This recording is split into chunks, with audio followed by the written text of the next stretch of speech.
Ladies and gentlemen, welcome back to another episode of Between Two Hats with your two hosts, Patrick Osman and Phillip Burton. Today, we are blessed with yet another guest, an absolute champion in the SFR industry and a champion guy all around. This individual, I've personally gotten close to him over the last few months and we've built our relationship. But this individual, Phil Yee, is a pioneer in life, not just the SFR industry.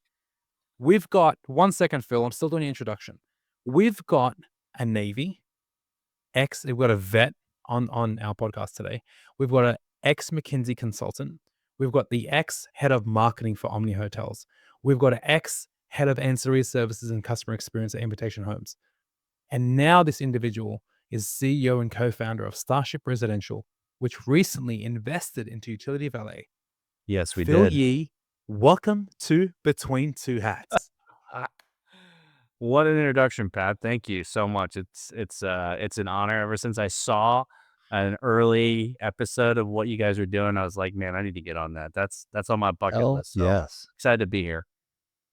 That's probably the most pedigreed introduction that I've heard him do. We've had some pretty good, high level folks on, but yeah, you're a silent killer, man. I'll just be honest. Talking to you over the last few months as well, and getting to know you, and we hung out a little bit when we were together in was it Austin? Is that where we were? Yeah, in Austin. Yeah, at that dinner. And I got to know a little bit more about you. I'm like, oh, this cat's cool. He's, you come off kind of like quiet, but you're the silent killer, brother. So I'm excited to unpack this with you and crack the nut a little bit. Thank you. It's a lifetime. It's the effects of a lifetime of being an insecure overachiever, right? Is having a nice list of things. But yeah, happy to be on here with you guys. I think for today we should rename this Between Two Phils, Pat. Right? Maybe we can interview you. Yeah, you're outnumbered, brother. This is equally Between Two Phils as it is Between Two Hats. Hey, should we announce this? This is the launch of our Between Two Phils. That's right. Yeah. I'm taking Phil. Coming live. Well, I was joking with you the last time I saw you. I said you're the second best Phil in SFR to somebody, and then as I started thinking about it, like I need to take that moniker. You're the number one Phil. You're the big Phil. Man, I'm the little Phil. Big spoon, little spoon, big Phil, little Phil. So yeah, I'm a neophyte in this industry, man. I mean, so much awesome work to be done, though, for sure. Can't wait to talk about it. So, all right, let's go into the story. So obviously, usually my introductions come with, a punch of energy, I'm hitting the camera, I'm hitting the microphone, everyone's all motivated. This one was different. It was delivered the way that you behave. You're a silent assassin. You're not a loud guy. It takes time to warm up to you. And you come with so much validity in life. You come with so much value. So let's peel back the onion. Let's go back to the days of when you joined the Navy. And then I want to hear your story up until Starship. Now, give it to us, man. Yeah, I mean, so, I joined the Navy because I did ROTC to pay for college, right? I'm the son of Korean American immigrants or Korean immigrants. And frankly, I'm a Korean immigrant myself. I came to the United States when I was 2 with my parents and grew up here, became a naturalized citizen when I was a kid. My dad and mom were small business people, right? Just like most Koreans of that era, they were dry cleaners and they owned a couple other small businesses here and there. And so ROTC was an awesome way for me to pay for school and not have to ask my parents to, I don't know, buy the equivalent of at the time, like a Toyota Camry or a 3 Series every single year. We didn't have that kind of money. And frankly, I just didn't understand that I could go into hundreds of thousands of dollars of debt to pay for my undergrad. So I did ROTC. Plus, if you know anything about South Korean culture, like everyone joins the military there, or at least all the men do. And so the idea of going to the military was something that I kind of grew up with. So it made a lot of sense for me. The Navy was amazing. I joined 3 months after 9/11 happened. And so it was a very kind of fortuitous time for me to join, and became a submariner. Submariner, as some people call it. And it was just an awesome experience to do between 22 and 28 years old, right? I didn't really have a clear vision for exactly what I wanted to do. And so I didn't have to make that decision at an early age.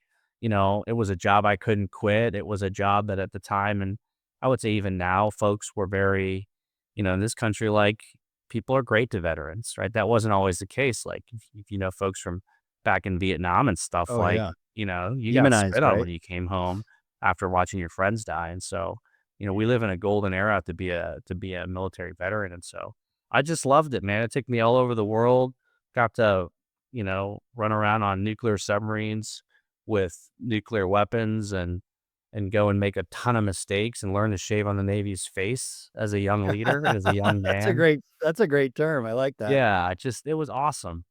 And I got out because I wanted to be in business, and I daydreamt more about being a business person than being an admiral. And so, as I looked out, I was kind of asking folks like, "Hey, what are jobs where you can like learn and get paid to learn versus just get paid, right?" And someone had mentioned consulting, and so I gave that a shot and got a great opportunity to join McKinsey, which was another amazing learning experience. I would say basically in my 20s, I was really fortunate because I got these two great institutions to like teach me stuff. One to teach me about life and leadership, right, which is the Navy. And then, I think McKinsey is one of the best kind of business apprenticeships that you can take. And I was there for almost 5 years. They paid for my grad school.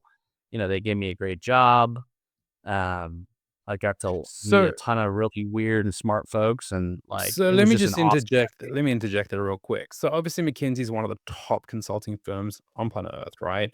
Yes. And you went from the Navy straight into McKinsey. Walk us through your story, dude. Like from how did you get into McKinsey? Was it a who you know play? Was it a what was that process looking like? Because that's Yeah, I think that's I a big think who deal. you know is always part of any kind of uh, successful professional placement. At least I would hope that to be the case. But it was a blend, right? Most of the time, McKinsey recruits straight out of undergrad or graduate school, right? They take fresh grads and they kind of put them to work and make them work their faces off for 2 years on average, and then they leave. There was a small program where they only hired ex-submariners to be Wow. analysts, Specific to the submarine community. specific submariners to be Wow. analysts. And there were, I don't know, there weren't that many spots because it was a small program. And so I think my year, like 200 of us submariners applied, and they took, not that many, but I don't know how I got through, because the truth is, like, you go through all these interviews and, you have these case studies, right? In each interview where they try to see, test your problem solving skills. And I completely jacked up one of my case study questions like horribly in the first round. So bad that I didn't think I was going to get a second round, but luckily I did. And so it was a blend of kind of being at the right place, right time. And then I will tell you, I prepared like I've never prepared for any other job in preparing for the McKinsey interview process. Every day I was grinding. Everywhere I walked, I was practicing. They like to speak in threes. Patrick, I don't know if you've noticed, I like to group things into threes. There's three people on this podcast: Phil, and Pat. There's 3 points I'd like to make: A, B, and C, right? Like they like to talk like that. And so I was practicing that kind of stuff while I was walking around the Interesting. streets of Seattle. I see 3 types of signs, green, blue, and yellow. I was obsessed. I literally got obsessed with the process, and I think that helped me get over the edge. In preparing for that too, it's so interesting because you're speaking more to like their vernacular, like how they operated, right? So you knew the way they were framed, but what would you actually study to be prepared for something like that? Like to be at a consultant or McKinsey specifically, what data or content are you taking in to be Yeah, what are prepared you for your reading? Yeah, Yeah. like I'm so curious. Like, I mean, Yeah. are you studying astrology and then you go figure out, quantum physics over here or, what is it that Uh, it's interesting. I think more than anything, you study yourself, and you Ooh, that's study a good question things or like good your answer, right? motivations in life, what you've done and how that ties to your motivation. You do practically study case interviews, Okay. right? Which there's a book I think called like Acing the Case or something like that, that like gives you all these different case interviews. But the truth is like over studying for casing, I think, is a recipe to not get through, even though you do well on the case. Yeah, it I sounds think very it just canned, right? You're creating not how do I say it? Yeah, I guess can because you're just studying the material, but you're not really learning the problem solving, critical thinking piece that they probably want you to demonstrate in that case study, right? Right. And like, this is cliche. I really think, at least at the time, I think the firm's a lot bigger and different now.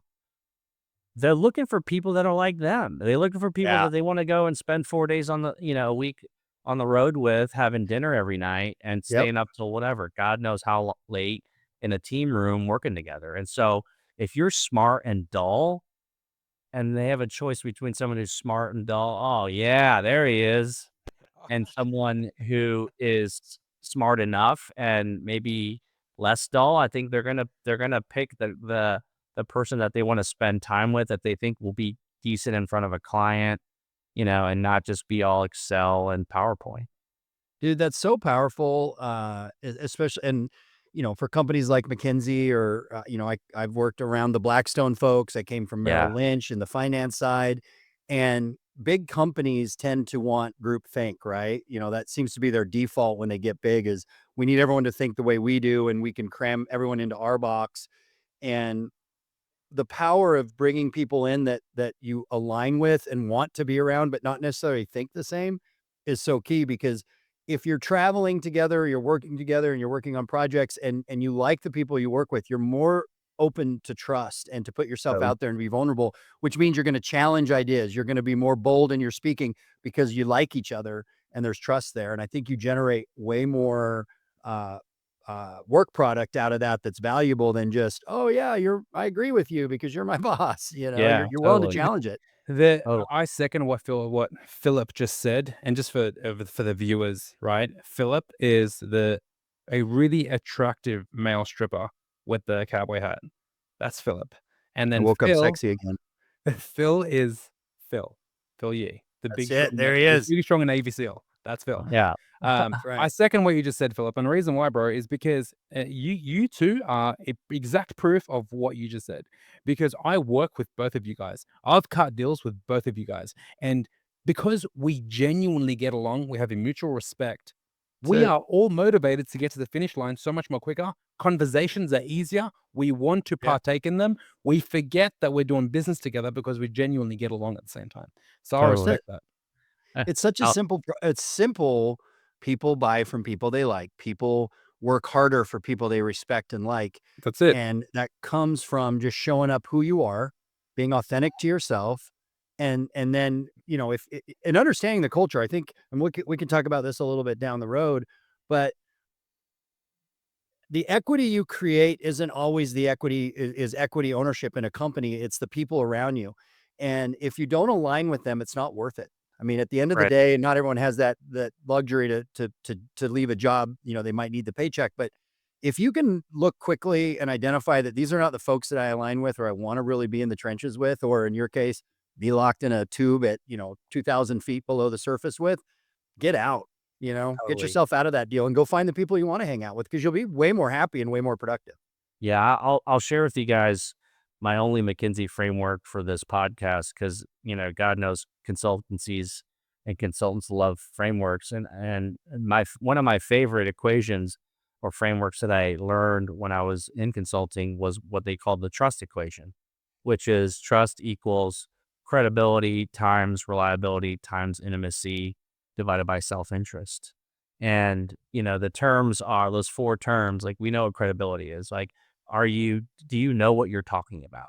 Are you somewhat of an expert, or have you done the work to become an expert? Reliability is, are you kind of, the same? Are you bringing kind of the same level of energy and effort every single day, or are you an A day, B day type person? And if you're A day one day, B day the next, trust gets eroded, right? Intimacy is, how much do I know this person? Do I know, about their family or their story or things that matter to them outside of work? And if intimacy is high, then trust is high. Self-interest is, does this person only care about themselves, or do they have healthy levels of self-interest and can kind of be part of a team, right? To go get something done. The interesting thing is if any of those terms is zero, trust is zero because they're multiplied versus added, Oh, right? And I that's found a that good to be distinction. very true in my business life. If credibility is a zero, listen, we got nothing to talk about, right? Yep. Even if Interesting you're a because nice guy and I know you even really well, that's interesting because even mathematically, if any one of those is zero, the whole equation equals zero. the whole I equation equals I zero. I admire that. So it's not Yes, they strategically made it multiply, not plus, that's right. right? So that's Yeah, incredible. there's some smart people over there doing little neat Wow. things like, you Well, know? and it just breaks down it where really what it does is put a data point or an equation onto what we know intellectually and emotionally when we meet people. We're already doing that every time we meet somebody and building a relationship with them. We're just not doing it as strategic as that formula. But again, if you meet somebody and you're like, hey, I really trust them, and they just don't show up, and they don't show up, you're kind of like, I really can't trust that guy. I'm not going to do much with them. You automatically, your brain's wired up to do that if Totally. you're open to it. It gives you a framework to really, if you don't have trust with somebody, to To really know start to why. like understand at an elemental level why. Like, here's a perfect So example. good. I'm trying to get this deal done right now, and it's going so slow. It's almost like it's dead every now and then. And as I think about the trust equation, I it's easy for me to get frustrated because I'm like, well, I have plenty of credibility. I know what I'm doing. I've been in this business before. I've run this particular product and service set before. Reliability. I'm somewhat the same professional person every day. I don't just go dark on them for months at a time. What I've realized is that for me, the issue is intimacy and maybe self-interest. They think I'm overly self-interested, which erodes trust. And I just have a very low degree of intimacy with them. And so I'm really focused on trying to, drive intimacy, get to know them better, get to really connect on a more personal level. Me with little intimacy, trying to be more credible, it's not going to change. It's not going to change the trust level. Interesting. What man, what a great way to frame it out so Yeah.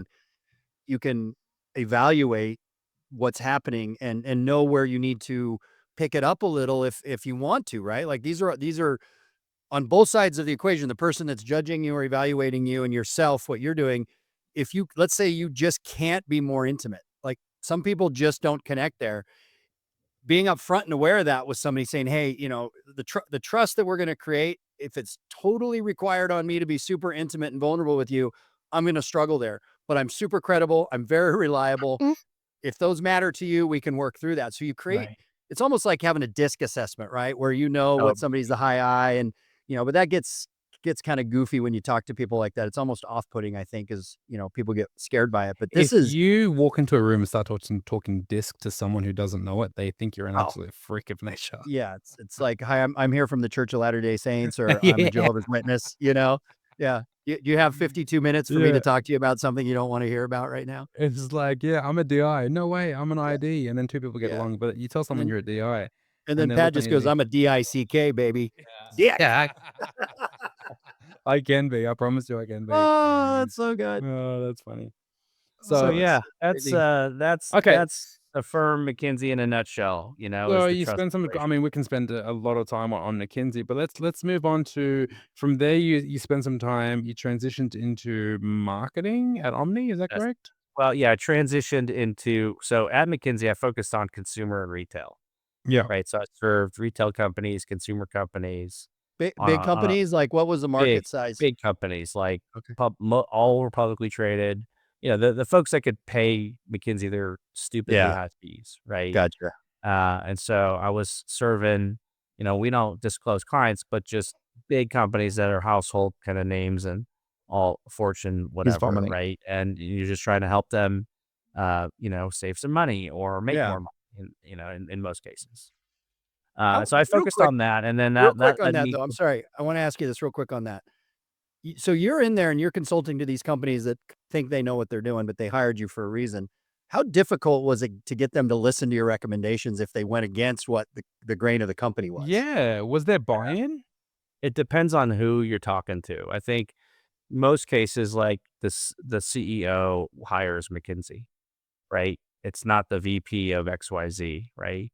And so in many cases, depending on the culture, you're not, you're nobody's friend except maybe the CEO's friend because they're the ones that said, "Hey, let's bring these folks in."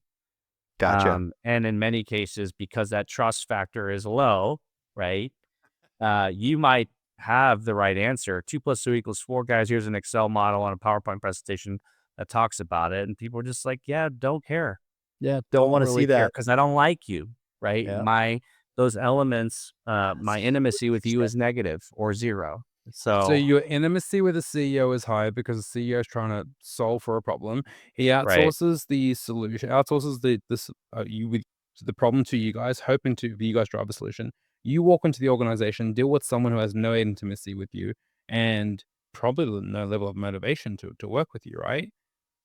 In So many then, cases, yeah. in many cases, so how did you deal with that resistance, and how did you execute accordingly? Well, I think this comes back to like the how McKinsey hires and how consultancies hire. We don't just hire for high IQ people because that doesn't work. In that scenario, if you get brought in and you're seen as the enemy just because you have the right answer and you're smarter than everybody else, like people literally just don't care, right? I think you need to have a certain level of EQ and likability and the ability to certainly, yeah, you need to learn, you need to be an expert at becoming an expert on their problem and on the solutions. But I think even more importantly, you have to really get good at figuring out how to influence people and not just with data, right? All the soft influence skills. And so we Sales. did a lot of You're training on really a stuff like that. salesperson. You are really a salesperson. Yes, It's interesting. It all comes absolutely. back to sales. Yeah, it always does. Sales is everything. That's what I've been telling my wife all year since I've been an Yeah. entrepreneur. I used to, as a marketer, I used to kind of not love sales, right? Right. Now I'm like, "Oh my gosh, sales is literally everything. Forget every other function. Sales It, is it everything." it's so hard too because that triggers the ego of salespeople and it feeds that ego. But and I'm going through this right now, dealing with some operations folks, and I respect operations more than anything because I've always used the analogy of the heart and lungs. Sales and marketing is the heart, the lungs of the operation or our operations. We go out and we bleed, we get the energy, we get the life behind it and create life, and they breathe air into what we're doing. At the end of the day, though, you have one has to trump the other. It is not a totally symbiotic, kumbaya relationship. And if you don't have sales and you're not selling, there's no need for anything else. That's right. Because you That's can it have the best, you can be the best operator on the planet, but if somebody's not out selling that for you, you're screwed. yeah, And nothing. and those operators, sometimes the operators are good salespeople. Like I try to create environments where we develop those hybrids where even though they think they're operators, they're really salespeople too, and influence that and encourage that. But if the operator is just an operator, but they think they're a salesperson, but don't want to put the energy into it, it's a bad recipe, brother. Totally. The thing is, you as a salesperson, you need to have interpersonal skills. You need to know how to read a room. You need to know Yep. how to initiate a conversation with a random person who you don't know. You then need to know how to build a relationship with them in less than 2 minutes, and then somehow elevate a pitch, whatever it is that you're doing, and then work on your relationship, and then Yep. find commonalities with like the process of 9 or whatever process that you use. And then after that, you got to follow up and drive the solution to the bottom line. See, Philip, you've been in sales your whole life, right? Same with me. You and I are so good at what we do, and I brought this up on the first episode. We're unconsciously competent at selling to the point where we don't Yes. realize how good we are. Yes. I Or said it that has to you, become, Pat. It's yeah, go second ahead. Sorry. nature, right? It's second Yeah, nature yeah. to It's become us. it's a part of who I am. It's a part of who you are. When you asked me to break it, this is where I really struggle. This I love that we're talking about this because you did bring that up on the very first podcast. I I'm a you would not want to hire me or have me be a partner in a company that I have to create workflow SOP or explain to you what I do and have you be able to package that to give to others. I can't explain it well. Like Phil, you probably could sit down and explain really well and write out how somebody could read what you need to do to be a top-notch salesperson. I can Yes. show you, I can explain what I do, but I can't articulate it well enough. Like when I have to get into those tough situations where I'm confronting someone, whether it's operations or something else, it's hard for me to say why you just got to trust me. I just say, please trust me and let's do it this way and I will get you there. And you'll see at the end why it works so well. But to be able to break it down to a workflow and, X equals Y and all that, I struggle with that. I wish I had more skill there so I could be better at up front when I encourage when I encounter these situations, because I get it happens every time. It gets down to operations versus sales and it's me against them and vice versa. And that's not what I'm wired up to be, but I don't know how to show them the light at the end of the tunnel until we get them there. Yeah, Like break down the process, I would say explaining the there's how. one other thing that I've learned to really appreciate about people who are really good at sales. And my wife's been in sales her whole life, by the way. It's all those things you mentioned, but I think there's one extra thing, which is emotional and mental resilience. Yeah. Man, like to strike out after giving it your all on a whale and Yeah. just to eat that and wake up the next day and keep pounding, Let's go get another one, it's fellas. Yeah. really hard to do. And I think a lot of folks who don't live that life really don't understand. They'll never get it. You can't read a book or, I don't know, go to a camp or watch a YouTube video and understand that moment. But like, I think that is really something that's special about the top folks that do sales for a living. Yeah, it's definitely a skill, like being anyone. If you're an athlete, you have some advantage in the beginning that you then worked on and honed and practice. And folks that are really good at relationship building sales, not transactional sales, it is really difficult to explain what it is, but you just do it. Yeah. And I think for me, when I do try to explain it, it's authenticity, right? I'm going to be who I'm going to be, and you're going to know what you're going to get. I'm not going to be anything other than that. And we can build around that. And that's why I'm a team guy too. A lot of times through my career, I've been called a lone wolf. Like, oh, do you want to be a lone contributor or do you want to be part of a team? It's always part of a team, Yeah. but I need to have agency and influence over the culture and how we're doing it, because I can create a bunch of me in that environment if I'm given the tools to do it. But if I'm blocked by, well, that's not how we do it, or the siloed chain of command stuff that always happens in companies, brother, that isn't going to fly. That doesn't work for what you're asking of me, if people are asking that of me. And so, yeah, that's what I'm going to work on the rest of this year, is how do I articulate that to folks that are, the people that need that data-driven matrix to understand stuff, operations generally. And then what we do in sales is like the dark magic. It's there's, in the morning it's a 1 turns into purple, and then it's some hieroglyphic, and then you have no idea what it's going to be at the end. I think just like there's a market and a need for great salespeople, there's a market and a need for great translators. You know what I mean? Yes. Like professional translators are just really freaking good at taking what it is that you're trying to say and turn it into a way that makes a lot of sense for the audience, for sure. 100%. Considering that we're talking about sales, I'm gonna skip a few elements of your career, Phil, and then I want to come back to them. I know, you beautiful dog. So we're talking about sales right now. You've been obviously in the corporate world for quite some time. You've had, I think, 2 startups, Yep. or 1 exit and 1 you're still running right now. So Yep. now that you're into Starship Residential, right? Are you Love that facing name. the element? It's a beautiful name, isn't it? So good. So Probably gonna get a cease and desist soon on it, but yeah, Oh. we love for now. From Elon? Yeah. Yeah, Elon's coming for him. Yeah. So now that you've got Starship, you obviously you must be facing the sales game, right? The world of sales is coming your way. It has come to me whether I like it or not, and it's a $1 million education being shoved up my rear end 1 nickel at a time right now. That's for sure. Give But it I'm to here. us. Give it to us. You had everything on you. You had a salary. You had all that going for you. You had the infrastructure. You had resources. You had all that for the past 20 years. Now, Yeah. obviously, you branched off and you've been running your own entity for quite some time now. What's this? Give it to us, man. Give it to us. Has it been great? Has it been exciting? Has it been tough? It's been all those things. What's the I mean, beauty of entrepreneurship?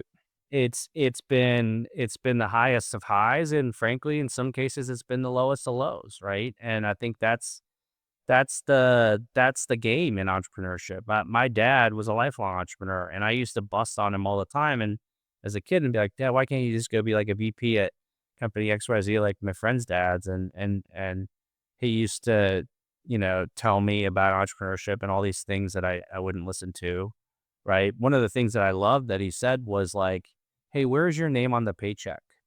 Is it on the two line, Yeah. or is it on the bottom right in a signature form?" And he said that little 1 inch of difference is a universe apart, right? And until So your name's on powerful. the bottom right where you're signing paychecks, you'll never really understand what it's like to be an entrepreneur. The size of the paycheck is irrelevant, right? Yep. It's that you're signing paychecks. That's really what makes you an entrepreneur. And the truth is, I have never really been in that situation until just, a few years ago where I bought a small business after getting very lucky and selling a startup. But now at Starship, where it's our shop, right? We're the ones. We're the buck stops with us, and so just to understand I don't know. I mean, you guys know just the whole gamut of stuff that you have to deal with, right? It's a cliche, but you're the CEO, you're the chief dishwasher, you're the payroll person, you're the Yep. tax person, you're the ops person, you're everything initially until you can get some lift under you to Do begin, you miss the building. days when people used to respond back to your emails? What's that? Yeah. I said, do you miss the days when people used to respond back to your emails? Yeah, well, like again, I talked about emotional and mental resiliency. Like, when when folks just ignore you or they ghost you, or maybe the worst, they give you a slow no. They take you down to the 1 yard line and Oh, you feel like you fumbled the ball, right? And now you don't have it anymore. Like that's a kick in the nuts, man. It's And it's crazy. so different when it's your money, it's your time, like, That's not right. necessarily money, so to speak, it's the time you've invested, how critical that is to your business because you're the one putting it in. I think being an entrepreneur is kinda like having kids too. People that have never had children can never understand what it's like to raise a kid. That Now they're that is great people, no knock on people without children, but until you have that kid, that thing that requires you to be 24/7 on your game, show up so that it can grow and become something greater than what it is today, that's an entrepreneur in a nutshell. totally. And I would you can't say check out. You just can't say, "No, today I'm just not gonna be a parent and it'll be fine." The kid will be no. fine Nope. in the car. It that's doesn't right. work. It's on that schedule. And, my lessons so far, and I'll continue to learn and refine them as I continue my entrepreneurship journey. But like what matters to me as an entrepreneur and a business owner are very, very different than what mattered to me when I was, in some fancy boardroom at McKinsey or in some fancy boardroom as a SVP or whatever, EVP at a Fortune 500 company. What matters to me now, sales, Yeah. cash flow, not the Revenue, P&L, Not right? the revenue. P&L. P&L is Cash flow. I don't even, the It's basic. P&L is a mirage. Okay. It's cash flow, it's sales, and then it's mental resiliency. That's it. Yep. Those are That's the things that amazing. matter. Yeah, It's amazing. hey man, it's funny because the first start I've had multiple startups. I've had multiple failures as well. But my most recent exit was the one company that taught me that cash flow statement is so much more important than the P&L. Dude, the P&L is You know what I literally mean? Break that down a little bit more, because and I'm not gonna pretend like I'm the guy that totally understands, and for the audience, I kinda wanna hear you tell me why what that distinction is for you, because I know what we're speaking of, but why cash flow versus the total P&L? when I worked at Omni, I worked for Bob Rolling, who's a billionaire business owner of Omni Hotels. Okay. And I remember one time bringing to him this idea that I had that would increase our gross margin rate by like, I don't know, 200 basis points. It represented several $1 million of something, but I was focused on gross margin rate. And I remember him saying, "Phil, you can't eat rate. You can't eat gross margin rate." And I was like, I didn't understand what he meant at the Yeah, what does time, that mean? Yeah. you know? Ca Cash flow you can eat. Like, either you have the money to pay Or your you don't. employees and pay your Uh, bills and hopefully pay yourself, or you don't. And even if you have, I don't know, 95% gross margin rate and you don't have cash flow at the end of the day, like, You don't have a you business. got a serious problem. You have a as an great entrepreneur. business on paper, but it's not doing anything. It's The fake. It's fake business. You know what I mean? To sit there and celebrate EBITDA, right? Oh, my EBITDA is off the hook. It's amazing, right? I'm gonna get Yeah. my enterprise value is amazing when you put this multiple on times on my EBITDA. You can't eat EBITDA. Yeah. it's a number. Yeah, it's a fake number. Is that like it's a number on a piece of paper on a computer. is Yeah. that NOI in real estate really your net operating income is the power, is the key, not your necessarily your ROI? It's the Yeah, NOI, it's the money yeah, at the end of that you're money. taking home that matters. That's right. I mean, and Yeah. either you can eat it or you can't. And if you can't, So interesting. it's The in a different difference, class of okay, importance. a good metaphor to explain it is cash flow is like a cash flow statement is like your heartbeat. It shows how good your heartbeat is. Is it a irregular heartbeat? Is it a good heartbeat? The profit and loss statement shows your overall health in your body, right? So if you have no heartbeat, you're Right. Yeah. okay. So that's the cash flow statement. So you have no cash, you're all your profit, all that stuff. Congratulations. Yeah. You You're can't running even a 40% GP, but you're not yeah. bringing any money home at the end of the day. You can't Good even for you. pay Yeah. for your technology. You can't pay for your people. You Yeah. can't pay for nothing. So cash is king. It runs the business. The more cash you have, the more profit you can potentially make. So Right. cash flow is number one. Then we can dive into financial efficiency and talk about where we can cut costs, where we can spread margins, and make the P&L look good. But Right. the textbook doesn't teach us that. No, it doesn't. And Right. Yeah. I've read them all, man. Yeah. You It's know, operating. It's you the know, like operations. you Yeah. go to every MBA program in the country, and when you go to financial, analysis or whatever, financial statements 101, they're going to start with the P&L. Then they'll go into the balance sheet. They very rarely talk about cash flow. And it's fascinating because it's literally reverse in terms of its importance. Right. That's so But I don't know, interesting. man. I guess they're training you to be a McKinsey consultant or some Fortune 500, VP, not a business owner. So what advice do you have, Phil, for people that want to get into entrepreneurship? I'd say really first and foremost, understand if you have the structural opportunity to like deal with tough times, right? Like, do you have the ability to suffer through X months of burning cash? Yes or no? If you have family, if you have kids, like, are you really able to, commit again, 6 months, 12 months, a year, however, 18 months, however long it is, of a time? Do you have that kind of time to burn through your savings? And then do you have the will, right, to do that? I think everyone And you focuses stay a the lot course. Yeah. on this one perfect scenario of what it could be. And I think you need a piece of that. I think entrepreneurship, requires that dreamer in you. But man, if it's just that, if you don't have this other angel, on the other side of your shoulder saying, hey, like, do you have the money? Do you have the time? Does your family support you? That's it. Right? Do you, some of the structural elements? I think that's why so many folks quit.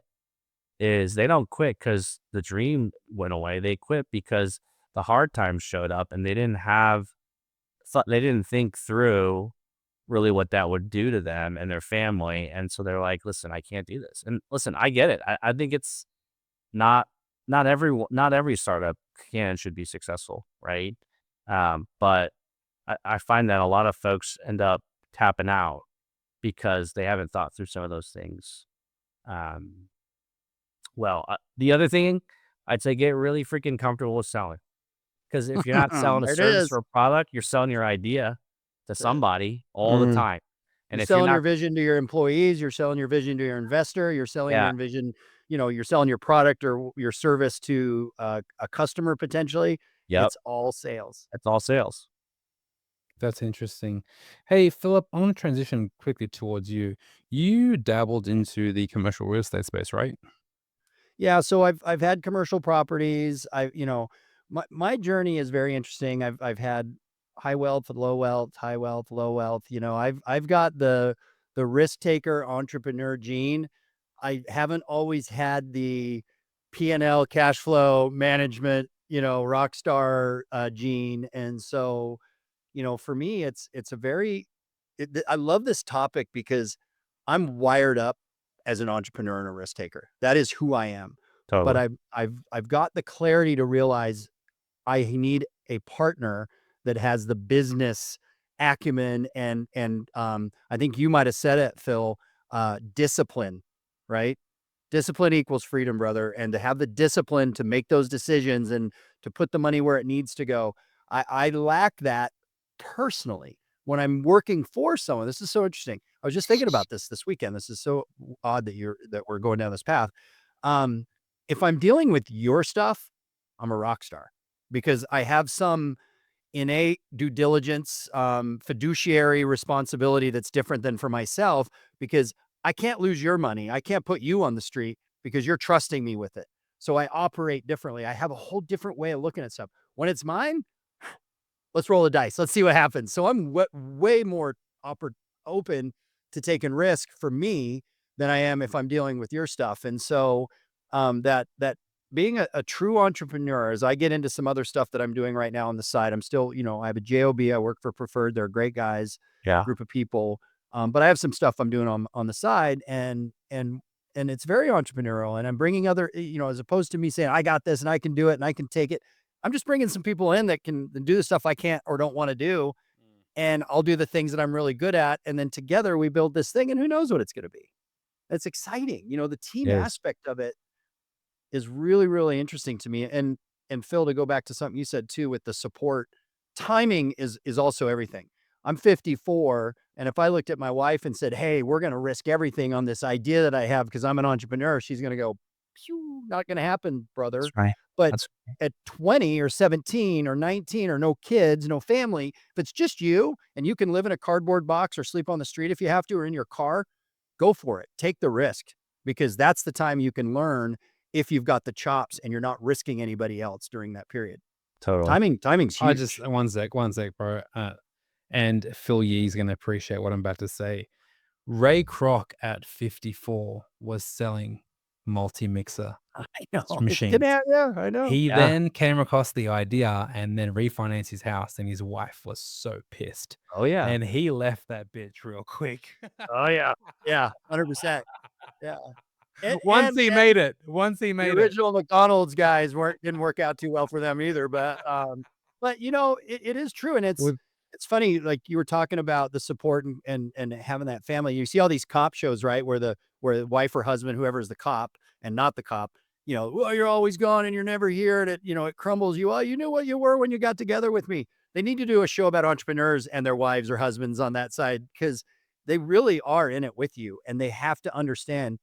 Like in our case, it's travel to shows, it's showing up to events, it's being out to dinners you don't want to be at sometimes. A lot of times we're at the dinners where we want to be. Austin was a good example. I really enjoyed everybody we were with. But there are times where you're at that table and you're going, I want to chew my own arm off to get out of It's here. horrible. But you can't show up like that. And Yeah. you need support at home to be there for you when you come home, because you put it all out on the field there. It's very emotional. You're giving everything. And you got to have that support system at home. Yeah, I think the world kind of lionizes all these folks like Zuck and Steve Jobs and Sure. Bill Gates and Elon. These are all folks that started their businesses in their 20s or even earlier in the case of Bill Gates and Zuck. But like, Pat, to your point, like Ray Kroc, 52, freaking Martha Stewart, she was in her 40s. Mrs. Fields, right? Like the cookies Yeah, gal and Fields, Spanx. like These are all people that were 40s. IBM's founder was in Yeah. his 60s, I think. Colonel Sanders. Yeah. 60s. Yeah, He was Walmart, Colonel Sam Sanders was Walton. knocking doors.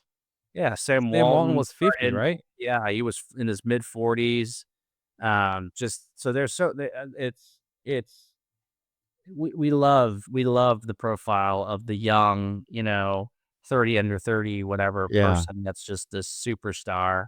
And then we love to watch them fail too at the same time. It's really sick. But you got to have that structural component, or frankly, you just got to get really lucky. That's Yeah. what And luck is a big part of it. Big part of it. Yeah. Look, man, I'll challenge that because luck is a part of it to some extent. But you know what, man? I've been broke several times. I've been stuck in a hotel room having to drink hot water for 3 days because I had no money for food, right? Right. But you know what? At the same time, I physically put myself in certain situations with the intent and hope that shit's going to happen. I had hustled behind it. I had grit. I could have chosen to cry in a corner and go and ask my dad for money. I had multiple different options, but I didn't take that. So luck, there's an element of some form of strategic factor that we do as human beings to put ourselves in a certain time and a certain place. Totally. So luck can I then agree with develop. Yeah, I don't think it's blind luck. I think it's being in the game so that Yes. when the good Yes. moments hit, you Yes. could take advantage of it, right? I think everyone by and large gets hit with the bad moments, and some people leave the Of course. game, and so they don't give themselves enough time to be in the game for the good moments, right, to hit. But yeah, you're right. Absolutely. I So, agree with that. so a great quote is luck is what happens when preparation meets opportunity. Yep. Right? Thank you. That's Thank it. you. I think That that's goes Thank all the you. way back to the Oprah Roman Winfrey philosopher quote? Seneca. No, he just no. Plato. Yeah, Phil Burton just took a shit on everything I just said and just summed it up so amazingly. That's Don't why feel he's a bad. That was said 2,000 years ago by some yeah, Roman it's okay. philosopher. You're Because right. you did your Yeah, job as a I sales think guy, Oprah. I and think you got Oprah the buzzwords, right? quoted it. You Well, got- what is it? Marcus Aurelius, his writings, Philosopher, his yeah. memoirs or Yes. whatever.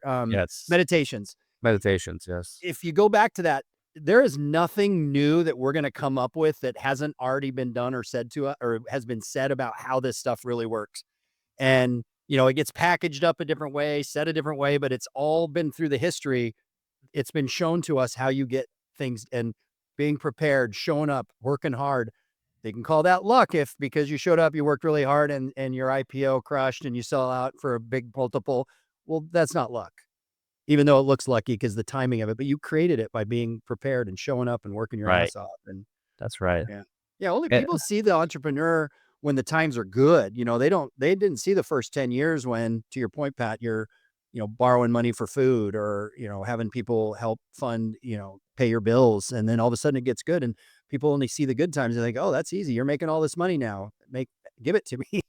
No, Well, you what were I here. love about real estate is that a lot of folks, it's a collection of very entrepreneurial folks who have been through boom bust cycles, right? And so I think Yep. there's actually a kinship and an understanding uh, around like if you're new and you're trying to get after it, or maybe you get punched in the face and you get knocked down. Like there's a resiliency in the real estate industry that I think is different than in a lot of other sectors, like retail. Like there's not a ton of startups in retail, and there's not a culture of the culture is really if you get hosed, you're shamed, Yeah. right? So, Yeah. like You should have known that shame, deal right? wasn't going to make it. Yeah. And I think in real estate, there's a lot of folks that are like, "Oh man, like tough times, I get it, man." Like back in whatever the '90s, I was, just like you guys have said yourselves. Like I've been rich, I've been poor, I've been broke several times. I've done well several times. Like there's a certain level of grace that you extend to other people when they're going through hard times because you've been in their shoes. That's not the case for every sector. Yep. I Mhm. like that you're true with the real estate. If you're putting yourself in and you're working the deals, sometimes there's bad deals. It just happens. Now, there's a lot of successful real estate guys, like Ken McElroy is an example that you guys know. Yeah, He doesn't believe in bad deals because if you do your due diligence and you stick to your process, your pro forma, and you don't deviate, there's no such thing as a bad deal because you will not take it if it doesn't fit your model. And so, but having that discipline to step away from things, and I've watched this happen personally when I was consulting with him and working around him. He's been a friend for a lot of years, so I had the inside track on stuff. I mean, I'd watch his group and him go out to a deal, put in $150,000 in due diligence as they're going through the process of people walking it, getting, roofs and inspections and, you know, over 100 grand worth of time and effort. And they get it down to the nuts and bolts and they realize it's off by, I think the one deal we looked at was off by 0.5% to what they wanted their pro forma to be. And he said, nope, we're out. I was like, what? Like to me, I'm like, no way. And he goes, yeah, we buy at a certain, percentage on return. And if we can't get it there through value add, like we've looked at this is just, we're cash flow. It has to cash flow at these numbers. Otherwise I'm not doing my investors and myself a service, and they walk on it. I love And, that.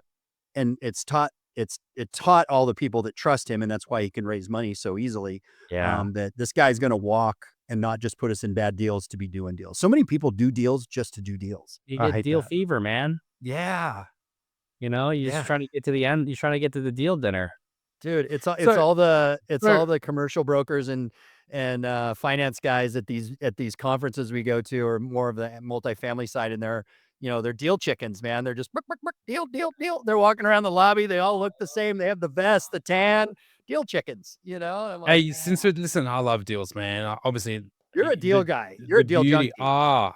I, bro, don't deals are great.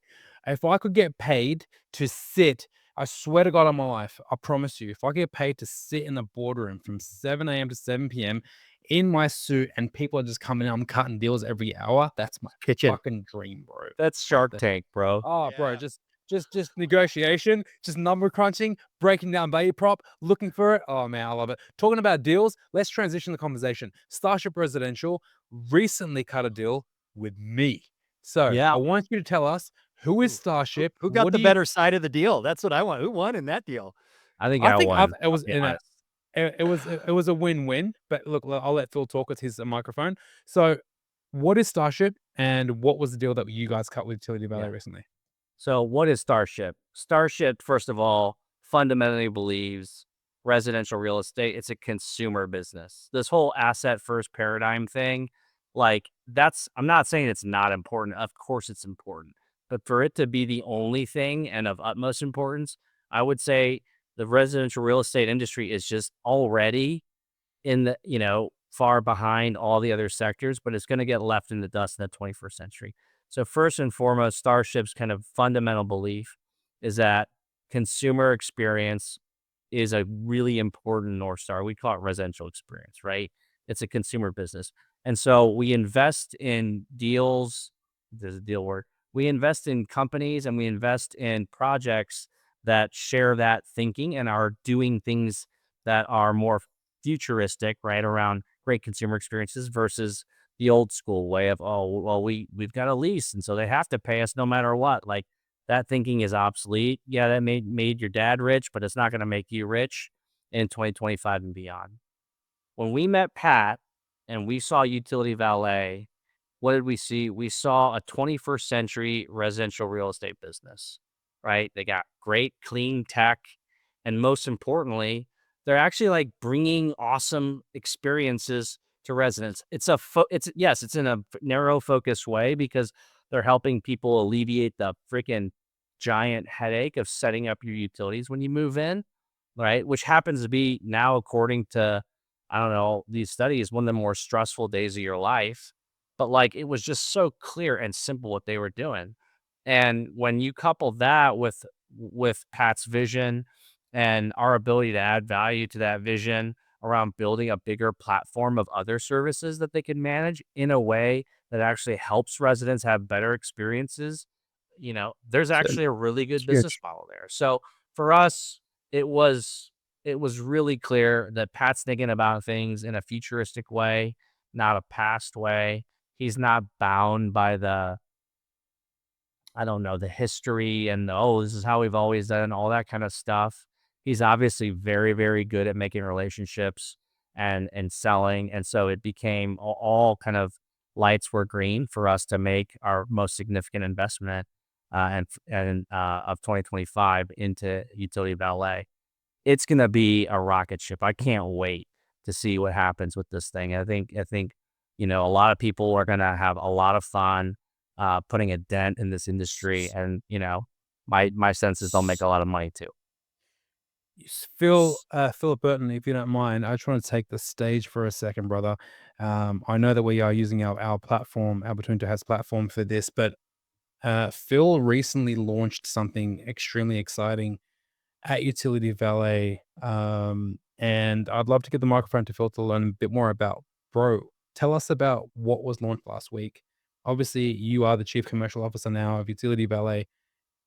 You've launched something exciting for the industry. We're going to obviously take a clip out of this and we're going to put this on social media, but give us a bit more about what did you launch? Yeah, so last week we launched what's called RVP. It stands for Resident Value Package, right? And what it is the suite of services for residents that adds value to them that also allows operators and owners to make money, right? This isn't a new idea. These things exist everywhere in multiple different industries.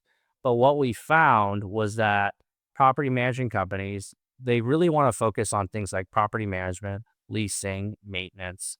They don't want to deal with a renter's insurance claim, right? The headache of the back and forth and the emails and all that of a renter's insurance claim. Or they don't want to deal with, pest control, or they don't want to deal with air filter delivery hiccups. Mm. All these things, what we've done is we've consolidated them onto one service platform that takes the DNA of serving folks well from Utility Valet and just expanded it out to multiple services, right? That is RVP in a nutshell. It allows, property management companies and owners to be property management companies and owners, and not, you know, not renters insurance administrators, right? We take all that off your plate, and the seed, the DNA of that came from Utility Valet. Again, that's why we made our investment in the Utility Valet, because we knew that they had the DNA upon which we could add some oomph and some capital and effort behind to create something that we think is really, really exciting for the industry. So gone are the days where you're paying 30, 40, $50 a month for an RVP. To all the owner operators, to all the property management companies out there, the RVP is live with Utility Valet. We are slashing those prices. Okay. You're not paying 30, 40, $50 anymore. The opportunity for you to drive revenue exists through financial efficiency, and Phil and the team at Utility Valet are going to deliver that. Yeah, I mean, RVP, there are other folks out there that are doing it. Uh, Call it first mover advantage for them. Good for them. They've done very well. They built nice businesses. I think they've made a lot of money. There's something in business strategy called the second mover advantage, though, right? And a lot of businesses have become successful with second mover advantage. What is that? You figure out what the weaknesses and opportunities are, and you engineer those in to being your strengths. And I think RVP is taking full advantage of the second mover advantage to create something that we think is, a better value prop for property managers and for ours. Philip, how do you feel towards your competitors? I hate them. No, I'm just kidding. All right, Truth Donald is, Trump. now, He's he. yeah, this is my impersonation of Trump yesterday at Charlie Kirk's thing. Yeah, he was all kind of. I hate him. Um, yeah. No. So truthfully, and when you just asked me, that was so interesting because I didn't want to say anything because I love what you guys are saying. Um, it, there's room for everyone in any industry, right? There's always, as long as there's lift and runway, you can have space to create new opportunity. You don't have to reinvent the wheel. In my case, I call it, and I'm stealing this from Ken, even rob and duplicate. And I don't know where he stole that from. I'm going to look at what somebody else is doing, take some of it, make it mine, and just make it a little bit better. And in flooring, we just sell the same brown carpet and the same brown plank to everybody. I mean, it's the manufacturers give us all the same stuff. They sell it to us at the same price, no matter how big you are or little. They tell you got an advantage if you're the big Blackstone, ILG animal. Truth is, I buy it at the same price because I got just the same relationships. And so where the difference is for me is how I show up and my team shows up. And so it's a service industry. It's not a commodity, it's service. And it sounds like that's what you guys have as well. I mean, you have a process and probably a mousetrap that's a little better, but it's still what you're delivering to the resident that's going to matter the most, right? And then share that wealth with, your customer that's partnering with you on that ancillary revenue. That's And right. for me, I love I don't call them competitors anymore. I call them industry partners. They're just folks doing the same thing I am for the end user resident and our clients that are all the same. So I like to play nice. That, bro. They're your competitors, bro. You're a little more like cutthroat than I am, maybe. I mean, here's the thing, if you play nice, you know what? You get this guy if you show up and you're a good person and you're authentic, but when you show up the other way, I can easily show up and You know knock what? your dick in the dirt. Let me tell you something. And Phil, I'd love for you to contribute towards this. Let me tell you something, brother. Okay? If I'm versing you in a sport and I'm wearing a red jersey and you wearing a black jersey, you're not my industry partner. You're my enemy, and I need to beat you. At the end of the day, is that not what it is? Correct me. Well, what if you're two players on a team and you're both vying for spotlight and recognition?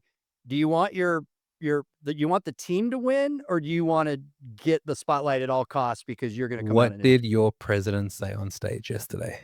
Hey, listen, I love Trump, but he's crazy sometimes. Like he's an extreme guy. I'll tell you, I've always said this to folks in my space.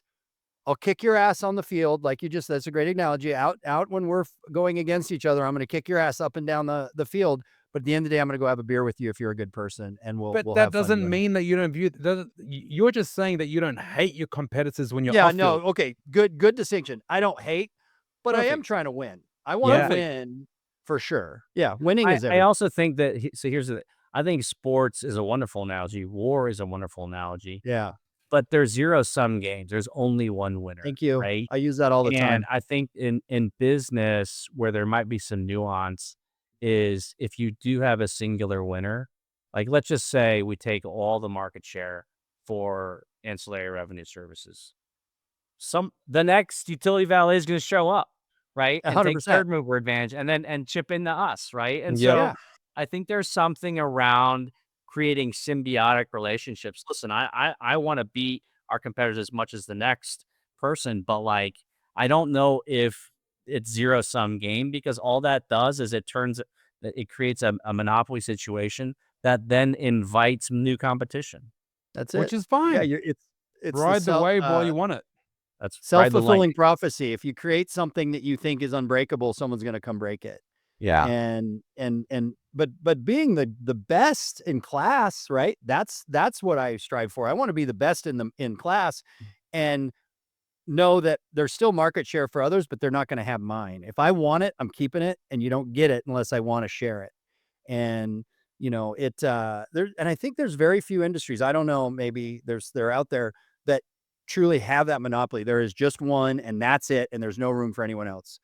And in my business, we're a cutthroat business, brother. Like talking about going back to the P&L on the operating expenses, flooring and floor replacement is huge in property Yeah. management. It's one of their highest, most expensive items that they spend, but our margins are super low. So you're spending millions of dollars on flooring. We're not making millions, but yet they think we are. And so being competitive and keeping the wolves at bay, there's not a ton of money to do that other than just showing up and being really good at what you do for that client so you don't lose them. I think the highest market share right now company is Google in terms of search. They have Yeah. over 90%, right? They own that Which market. is insane, right? That's Yeah. crazy. And they know exactly how much to charge you so that you stay in business but don't make any money. That's so You know? nuts. But- It's so crazy. mean- Yeah. What I love about the three of us though here, and Pat is, I mean, he's tough, man. He's probably more aggressive and not in a negative way than I am on that. I'm a little more kumbaya as long as you're holding up your end of the bargain. If you're helping the industry and you're helping us all look good, you're welcome. It's when you show up like a douchebag and you're not good and you're not doing well for our industry or our clients, then I'll take you out. We'll expose you for that. We have that in flooring, bait and switch, right? Brown carpet, boring stuff, 25 ounce with whatever bells and whistles it comes with can be anywhere from, cost of $3.80 to $5.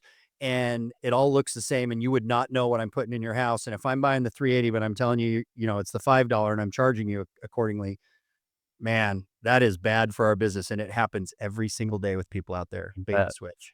Folks trying to get a quick buck. Yeah, it's awful. And I don't know. Look, at the end of the day, man, look, my competitors, bro, I shake hands with all of them. I shake hands with all of them. All of them? Yep. All of them. Shake hands with all of them. But you know what? Let me tell you something.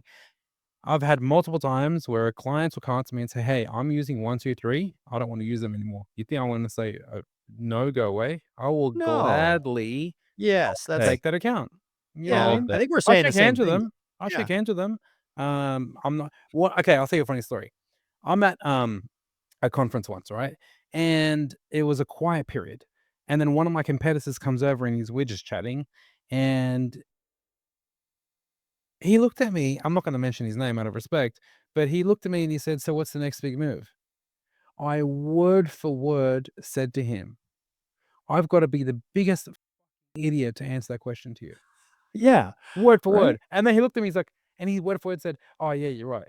Well, what fucking question was that, bro? You should have been like, well, why don't you tell me first? What are you up to? You know what I Then I'll mean? share mine. Oh, look at the That's time. weird small talk to make with It's somebody. just like, What's dude, no, no.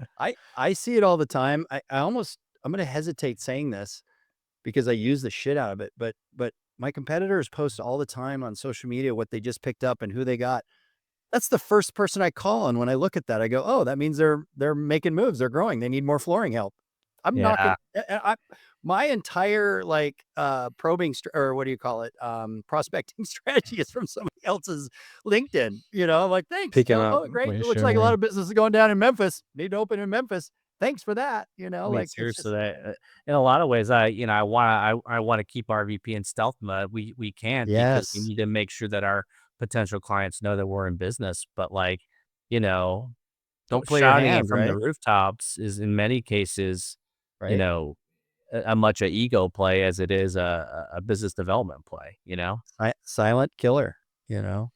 Yeah. I mean, look, man, announcing to the world, we're going to be announcing to the world very shortly. It's going to be a press release. I think the marketing team's working on that and Yep. some other exciting It's content that's exciting, coming you on. guys. You know what I mean? Look, man, it's just how can we further add value to the industry? How can we further increase margins for the industry? That's sort of the play that we're coming from, right, Phil?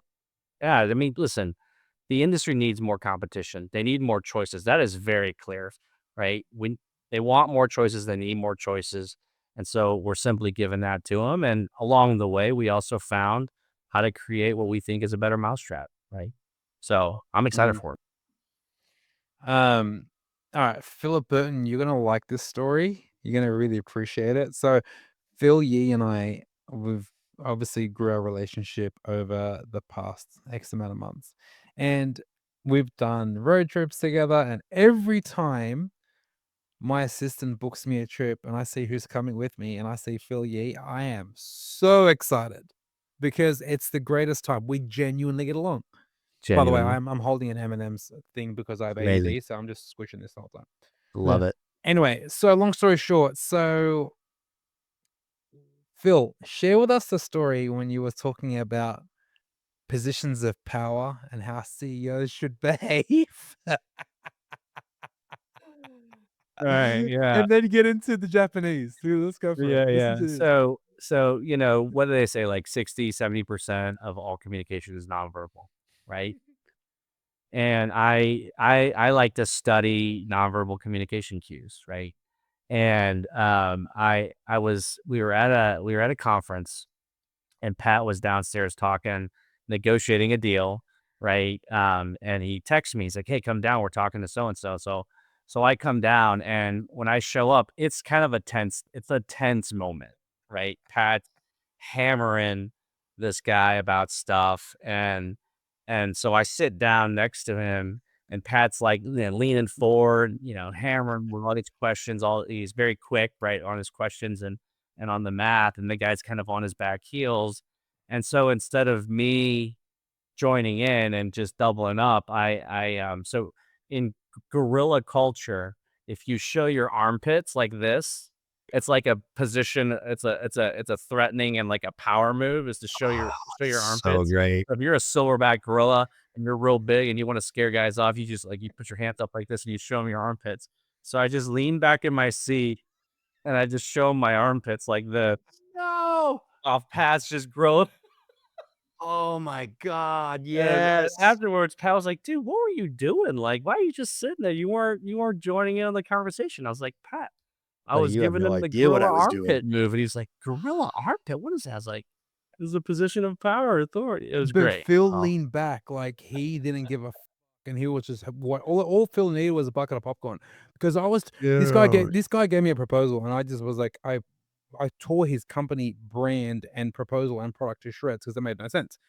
And Phil just was like, "Okay, I'm just gonna be He's here for the dropping the support." silverback gorilla shit on him. Yeah, it was dude, it great. was so funny, and this guy had a It was bag of chips with him.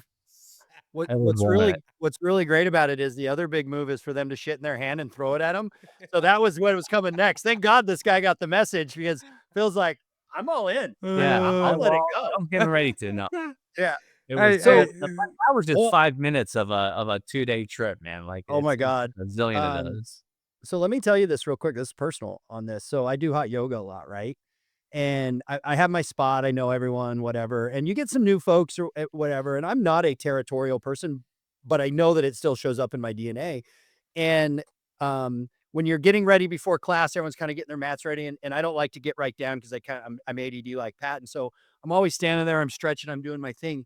And when anyone new guys are coming in and they're setting up, instead of like normal stretches, I do this. And Yep, I there stretch it like that, is. and I sit there and I do this, and it's not like this kind of stretching, it's just Oops. this.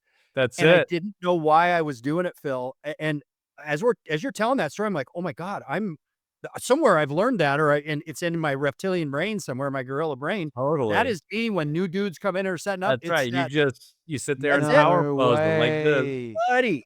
And I could be doing some other stretch. They come in, it's like boom, up come the pits, and I'm like letting it rip.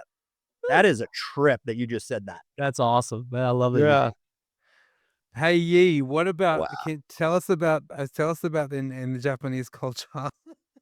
Oh, yeah. So we're got so in Japanese culture, they're pretty well known for like having their big respect for elders, right? Yeah. And there's like a certain set of accepted customs that you do even in business for the elders. But the power play, if you're in Japan and you're like the senior business person, is to fall asleep during the meeting.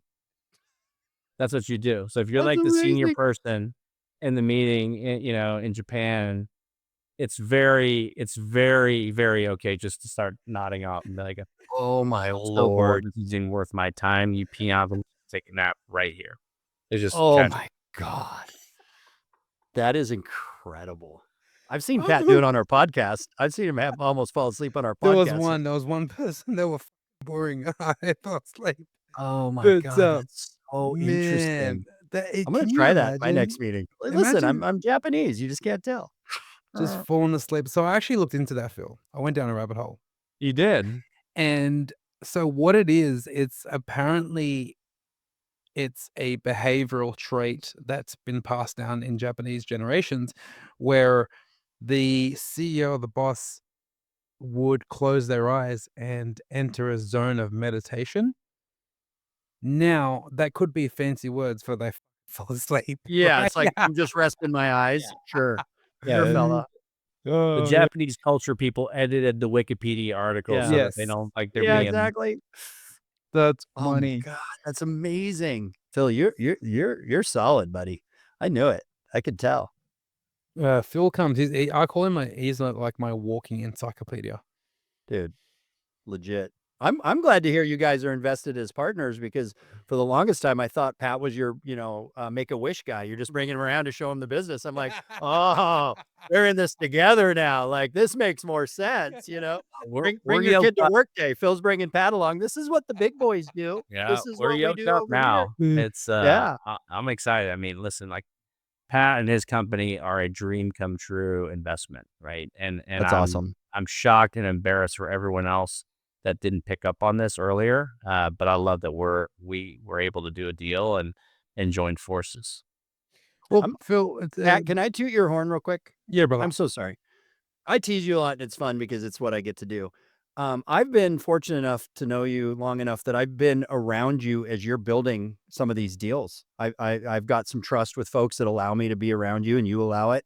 Yeah. And I've watched you absolutely be the best at what you do and be so authentic. And I hear from the folks that I know on a personal level and on the flooring side, but you're doing something totally different, how well respected and how you show up for them.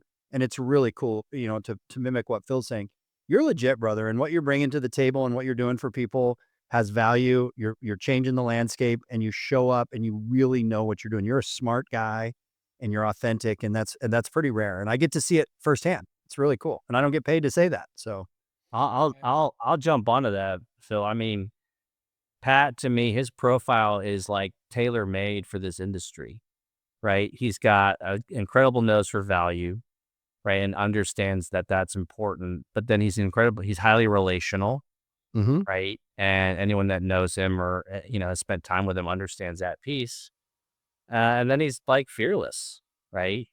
You add that with the classic kind of entrepreneurial skill set around like urgency and, and having a deep well for suffering and for Yeah. pain. It's good. It's good. It's good profile, Yeah. man. Yeah.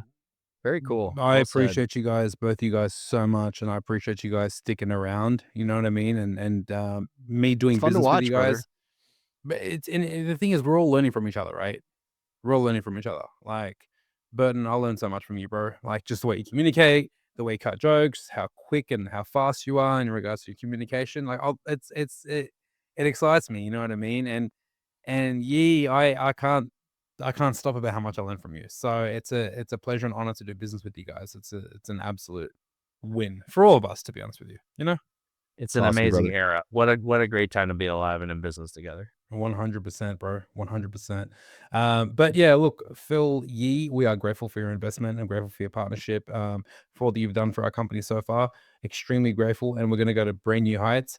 I did get a few offers before you guys came, and I You just, did. but I I'm just not didn't. surprised. But I didn't need the funds. Yeah, because I'm just being they transparent. were just bringing Mm. money, probably. Well, the Yeah. thing is, it was just a check, and our cash flow is we get paid net 30, so we're not dying. So I was just like, yeah, I need a bit more than money. And when you came with the SFR experience and the background, the network, and I was like, okay, different story. You know what I mean? Love it. So So people, it goes back to your equation, right? Like, or back to McKinsey. Putting people together, if you put the right people together, that's the room you want to be in. You guys are the right fit. There's plenty of money out there. I'm not going to say there's plenty of Pats, because this is obviously a very unique situation for you, Phil, to have him and his company. But there are deals you could have done. You could have put your money somewhere else. You could have invested into a million things. It's you two together that makes this thing special, not just what you're doing. And that is what's I get it. I'm excited to have a front row seat to all this.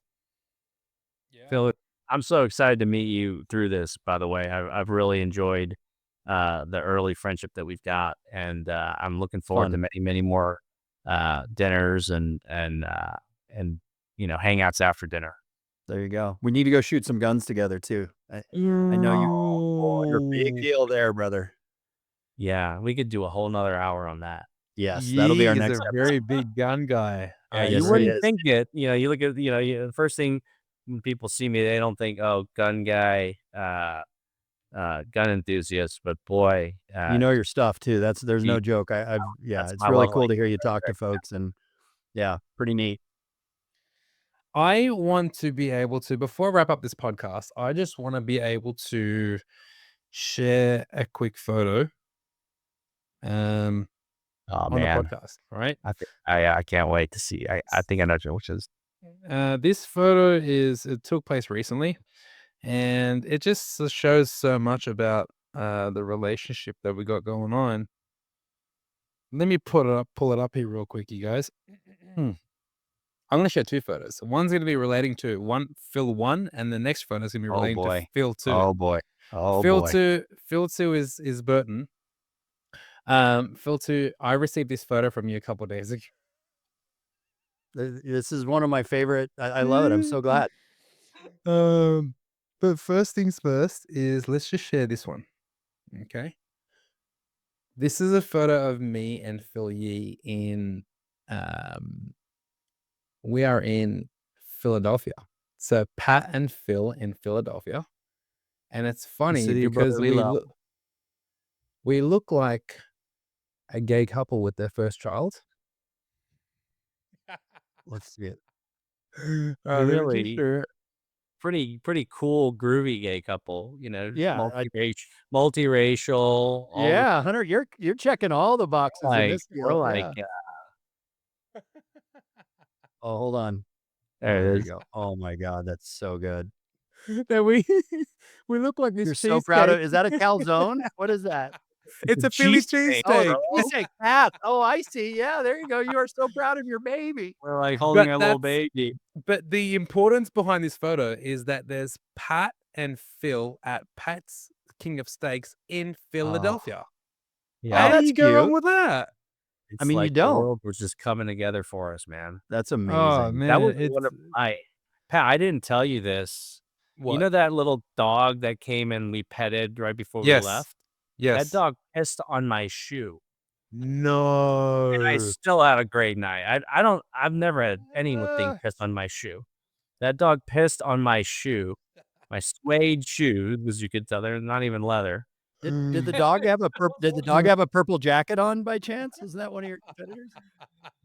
Purple It scarf. is. Yeah. All right. So the next photo is an incredible photo, but I'm not going to show it straight away. Right? The next photo. There it is. Ladies and gentlemen, that's the high hips. That's me headed out for a walk. So this photo was taken on the Ring camera at 4:30 in the morning. So good. Hands on the hips. That's another power Phillip, position there. It's the high He was hips. in- Yeah, I always go the high hips, baby. He was in Arizona. He was at home, and it was really hot one night. So he decided it's time to go for a walk. So let me give you this whole story. I was out. I was having a good time, probably putting some stuff on board that was, expanding my mental horizons and, chasing the dragon a little bit, having a lot of fun. I get home and, Liz was none too happy with my arrival because I was kind of loud and whatever. So I stayed up and man, it was getting hot in the house and I'm walking around trying to kill time and I'm still enjoying myself and everything I had on board and got hotter and hotter. And things just started coming off. And I walked around the whole house, the backyard, and I was like, I just need to go for a walk. So I just head out the front door at 4 a.m. God knows where I went. I don't remember where I went. The next morning, Liz is pissed because of the night before and just the harangue that I caused. And so she leaves the house with Rue mad. So I'm like, oh no. Hour later, I get a text from her. I couldn't love you any more than right now. I go, wow, that was a big turnaround. What'd I do? And then she sends that picture because she got it off the Ring. She saw it on her Ring thing. And she goes, I've married the absolute right guy. Like you are the best thing ever. I love I'm that like, you wore the hat, by the way. 100%. Yeah, it doesn't No. come The hat off. And I'm stayed out. on. I might even had sunglasses on. I can't tell from the Oh, back there. I that's don't know. so funny. That makes it. We need to get a T-shirt of that. Like, Dude, it's so good. pencil I sketch. headed out and I was cool breeze heading out the front door, 4:30 in the morning. That's amazing. Oh Yeah. my gosh. Well, look, ladies and gentlemen, I appreciate you guys zoning in and listening to this episode. Phil Yee, my brother, it was such a pleasure to have you on this episode, and I can't wait to do more business with you, man. Honor to be on, guys. Great. Thank you for the time. Yeah, you're amazing, brother. Thank you. Right. To all the listeners, we'll be back with another episode soon. Take care and God bless and stay between two hats. I'm doing the gorilla move at the end. Gorilla move.